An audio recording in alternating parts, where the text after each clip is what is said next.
বর্তমানে দেশের সামগ্রিকভাবে যদি বলা হয়, এক কথায় দেশের পরিস্থিতি আসলে ভালো না। আইনশৃঙ্খল পরিস্থিতির চরম অবনতি। তারপর হচ্ছে আপনি দেখতে পাচ্ছেন দেশের সরকার সঠিকভাবে ট্যাক্স পর্যাপ্তভাবে আদায় করতে পারতেছে না।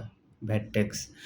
আরেকটা বিষয় হচ্ছে দেশের আর্থিক প্রতিষ্ঠানগুলো চরমভাবে আর্থিক সংকটের মধ্যে পড়ে আছে। গত ১-১.৫ বছরে যেটুকু সরকারের কাছে মানুষের প্রত্যাশা ছিল, সেই প্রত্যাশা অনুযায়ী তেমন কিছুই হয়নি। তো ব্যাংকগুলা যদি নিজেরই আর্থিক অবস্থা না থাকে, তাহলে তারা একটা ব্যবসা প্রতিষ্ঠানে তাদের টাকা বিনিয়োগ করবে কিভাবে? তারা ঋণ দিবে কিভাবে? তাহলে তার ব্যবসা প্রতিষ্ঠানগুলা ক্ষতিগ্রস্ত হবে।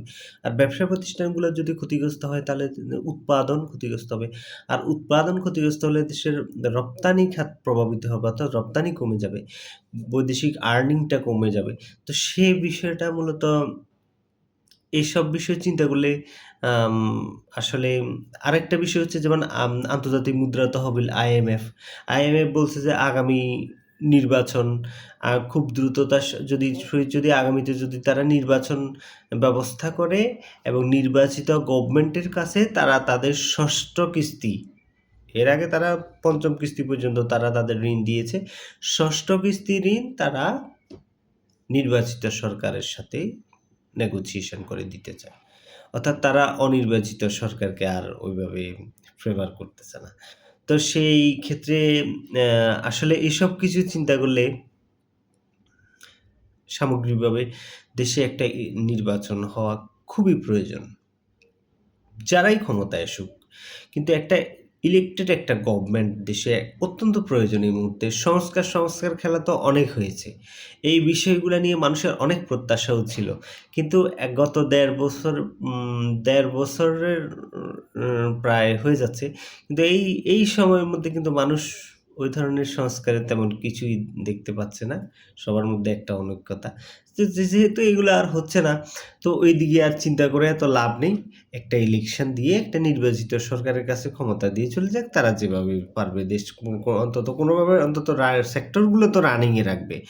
এখন তো কিছু সেক্টর দেখা যাচ্ছে যে একেবারে অচল হওয়ার অবস্থা।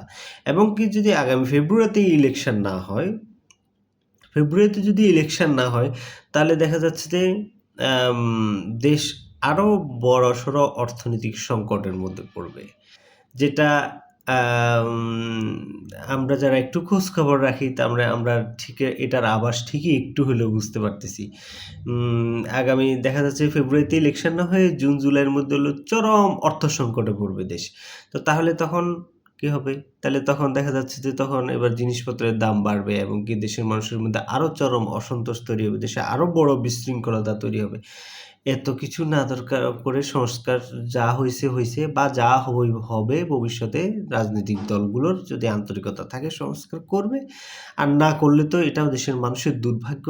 কারণ বাংলাদেশের মানুষ কেউ একসাথ হইতে পারে না কখনো কোনো কাজে। একসাথ হইতে যদি পারত, তাহলে দেশে ৫৪ বছর পর্যন্ত মানুষকে বারবার রাস্তায় নামতে হতো না বিভিন্ন ওই যে বাঁশের লাঠি এসবগুলা নিয়ে।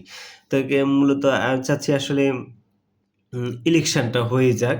ইলেকশনটা হয়ে গেলে আমরা সবাই বাঁচি, দেশের জনগণ সবাই বাঁচে। মোটামুটি কারণ দেশ একটা মধ্যম আয়ের দেশ। দেশে মূলত এটা কোনো পুরোপুরি একটা স্বয়ংসম্পূর্ণ দেশ না। বাইরের বহির্বিশ্ব বা দাতা সংস্থাগুলার বিভিন্ন ধরনের পরামর্শের ভিত্তিতে এই দেশটা অবশ্যই চলতে হয়।